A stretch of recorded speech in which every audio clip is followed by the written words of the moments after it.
If you're having coffee with me, I'd welcome you to my tangle of words. The sun feels as if it's on power-saving mode. Winter is here, this side of the globe. Even if our winter sun might compare to sun's summer sun. I winter where I summer. Grab a chair and enjoy the view. The view is brought to you courtesy of my morning hike up the Harare Kopje. Once upon a time, this place used to offer the best viewpoint of Harare's city skyline. The historical site was marked as a potential tourist location on the 13th of September in 1890 by settlers who founded Salisbury, which is now present-day Harare. Prior to the pioneer column's arrival, the area had been residence to the Mbare people under Chief Mbare and then later to Chief Gutsa's people who had taken possession of the Kopje from Chief Mbare. The city of Harare derives its name from Chief Nyaharawe, who, with his people, occupied the Kopje at the time the pioneer column arrived and seized the land. If you're having coffee with me, I'll tell you that legend also has it that the sunshine city of Harare gets its name from the Shona word for one who does not sleep, Harare. It's said that when settlers initially tried to occupy the land, they would always find the chief and his men ready to battle, and wondered if he ever slept. Apparently, they used the Kopje as a lookout point, which gave them a vantage point for miles and miles. It's not surprising that the area now houses some secret military base and access is restricted to the public.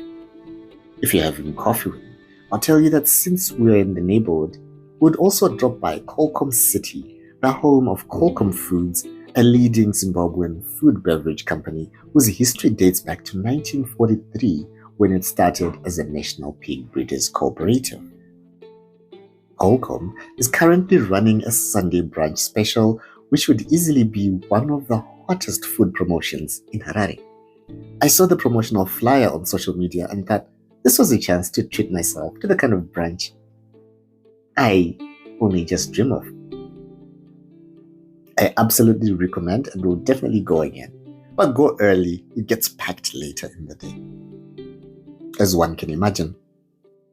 If you're having coffee with me, I'll tell you that enjoying my Sunday brunch was a double treat because our president had announced that he has approved Elon Musk's Starlink satellite application to provide services in Zimbabwe.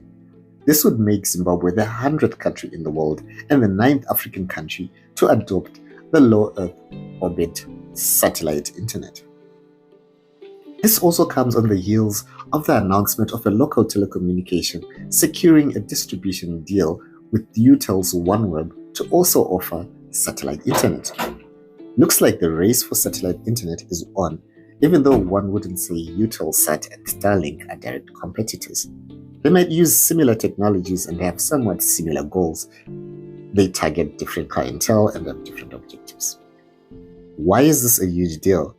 Because affordable internet should be a basic human right. And I'm not simply saying that as a digital storyteller who needs cheap, affordable internet.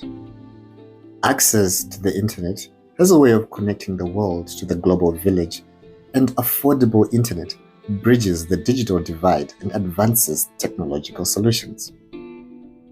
If you are having coffee with me, I'll tell you that the decision to license Starlink comes as a bit of a pleasant surprise, considering how the government had seemed to pursue a rather aggressive stance against the satellite internet, from requesting that the service be shut down in Zimbabwe to threats of raids and crackdown on people illegally using Starlink.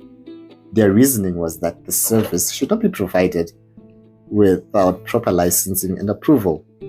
Now that it has been approved, that unpleasantness should be behind us. Some people argue that though the Starlink subscriptions for internet are cheaper than a large number of unlimited internet packages available in Zimbabwe, the price of the hardware might mean that many won't be able to afford it.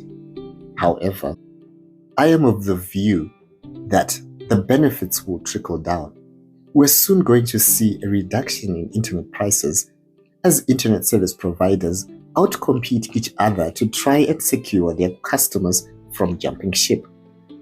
There's nothing like the threat of losing a subscriber base to push service providers to offer competitive prices and promotional packages.